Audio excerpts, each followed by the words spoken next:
श्री गणेशाय नमः। प्रत्येक माह में पड़ने वाली कृष्ण पक्ष की चतुर्थी को संकष्टी चतुर्थी कहते हैं और शुक्ल पक्ष की चतुर्थी को विनायक चतुर्थी के नाम से जाना जाता है। आषाढ़ मास के कृष्ण पक्ष की चतुर्थी को संकष्टी चतुर्थी या कृष्ण पिंगल संकष्टी चतुर्थी के नाम से जाना जाता है। इस बार कृष्ण पिंगल संकष्टी चतुर्थी 14 जून को पड़ रही है। इस दिन भक्तगण सुख, शांति और समृद्धि के लिए भगवान श्री गणेश की विधि विधान से पूजा आराधना करते हैं। भगवान गणेश भक्तों के लिए विघ्नहर्ता माने जाते हैं। कहा जाता है कि विघ्नहर्ता की पूजा करने से भक्तों के सारे कष्ट दूर हो जाते हैं। गणेश जी प्रथम पूज्य हैं और शुभता के भी प्रतीक हैं। मान्यता है कि इस दिन गणपति की पूजा तथा व्रत रखने से ज्ञान और ऐश्वर्य की प्राप्ति होती है। संकष्टी चतुर्थी का मतलब होता है संकट को हरने वाली चतुर्थी। इस दिन व्यक्ति अपने दुखों से छुटकारा पाने के लिए गणपति की आराधना करता है। पुराणों के अनुसार चतुर्थी के दिन गौरी पुत्र गणेश की पूजा करना बहुत फलदायी होता है। इस दिन लोग सूर्योदय के समय से लेकर चंद्रमा उदय होने के समय तक उपवास रखते हैं। संकष्टी चतुर्थी के व्रत में चंद्रमा की पूजा अनिवार्य है। संकष्टी चतुर्थी के दिन रात्रि में चंद्रमा को जल अर्पित करने के बाद ही यह व्रत पूरा होता है। संकष्टी चतुर्थी के दिन गणेश जी के मंत्रों का जाप करने से सिद्धि प्राप्त होती है और मनोकामनाओं की पूर्ति होती है। संकष्टी चतुर्थी व्रत में माताएं अपनी संतान की लंबी आयु और सुख समृद्धि की कामना से दिन भर उपवास रखती हैं। मान्यता है कि संकष्टी चतुर्थी का व्रत रखने और भगवान गणेश की पूजा अर्चना करने से संतान के ऊपर आने वाली सभी संकट दूर हो जाते हैं। संकष्टी चतुर्थी पर महिलाएं दिन भर व्रत रखती हैं और रात के समय भगवान गणेश की पूजा करने के बाद चंद्रमा के दर्शन करते हुए उन्हें जल अर्पित कर व्रत का पालन करती हैं।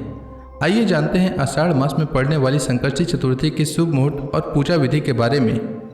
आषाढ़ मास के कृष्ण पक्ष की चतुर्थी तिथि का प्रारंभ 14 जून को दोपहर 3:46 से होगा और चतुर्थी तिथि का समापन 15 जून को दोपहर 3:51 तक होगा। संकष्टी चतुर्थी का व्रत 14 जून को रखा जाएगा। 14 जून को सूर्योदय का समय सुबह 5:16 और सूर्यास्त का समय शाम 7:21 रहेगा। 14 जून को चंद्रोदय का समय रात 10:08 रहेगा और इस दिन अभिजीत मुहूर्त सुबह 11:50 से दोपहर 12:46 तक रहेगा। अब आइए जानते हैं संकष्टी चतुर्थी की पूजा विधि के बारे में। तो संकष्टी चतुर्थी के दिन आप प्रातःकाल सूर्योदय से पहले उठ जाएं। व्रत करने वाले लोग सबसे पहले स्नान कर साफ और धुले हुए कपड़े पहन लें। इस दिन लाल रंग का वस्त्र धारण करना बेहद शुभ माना जाता है और साथ में यह भी कहा जाता है कि ऐसा करने से व्रत सफल होता है। स्नान के बाद आप भगवान गणेश की पूजा की शुरुआत करें। भगवान गणेश की पूजा करते समय जातक को अपना मुंह पूर्व या उत्तर दिशा की ओर रखना चाहिए। सबसे पहले आप गणपति की मूर्ति को फूलों से अच्छी तरह से सजा लें। पूजा में आप तिल, गुड़, लड्डू, फूल, तांबे के कलश में पानी, धूप, चंदन, प्रसाद के तौर पर केला या नारियल रख लें। ध्यान रहे कि पूजा के समय आप देवी दुर्गा की प्रतिमा भी अपने पास रखें। ऐसा करना बेहद शुभ माना जाता है। इसके बाद भगवान गणेश को रोली लगाएं, फूल और जल अर्पित करें। संकष्टी चतुर्थी को भगवान गणेश को तिल का लड्डू और मोदक का भोग लगाएं। भगवान गणेश के सामने धूप दीप जलाकर मंत्र का जाप करें। यह मंत्र है: गजाननम भूतगण आदि सेवितम कपीत जम्बूफल चारु भक्षणम उमासुतम शोक विनाश कारकम नमामि विघ्नेश्वर पाद पंकजम। पूजा के बाद आप फल, मूंगफली या साबूदाने को छोड़कर कुछ भी अन्य चीज न खाएं। शाम के समय चंद्रमा के निकलने से पहले आप गणपति की पूजा करें और संकष्टी व्रत कथा का श्रवण करें। पूजा समाप्त होने के बाद सभी में प्रसाद का वितरण करें। रात को चांद देखने के बाद व्रत खोला जाता है और इस प्रकार संकष्टी चतुर्थी का व्रत पूर्ण होता है। संकष्टी चतुर्थी पर माताएं अपने संतान की लंबी आयु के लिए भगवान गणेश की विधि विधान से पूजा और मंत्रों के जाप से भगवान गणेश को प्रसन्न करती हैं।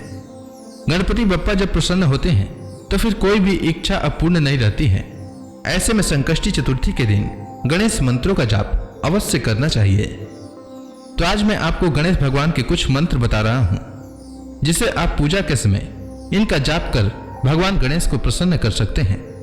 तो पहला मंत्र है: ओम एक दंताय विद्महे वक्रतुंडाय धीमहि तन्नो दंती प्रचोदयात्। दूसरा मंत्र है: वक्रतुंड महाकाय सूर्यकोटि समप्रभ निर्विघ्नं कुरु मे देव सर्व कार्येषु सर्वदा। तीसरा मंत्र है: ओम गण गणपते नमः और चौथा मंत्र है: श्री गणेशाय नमः।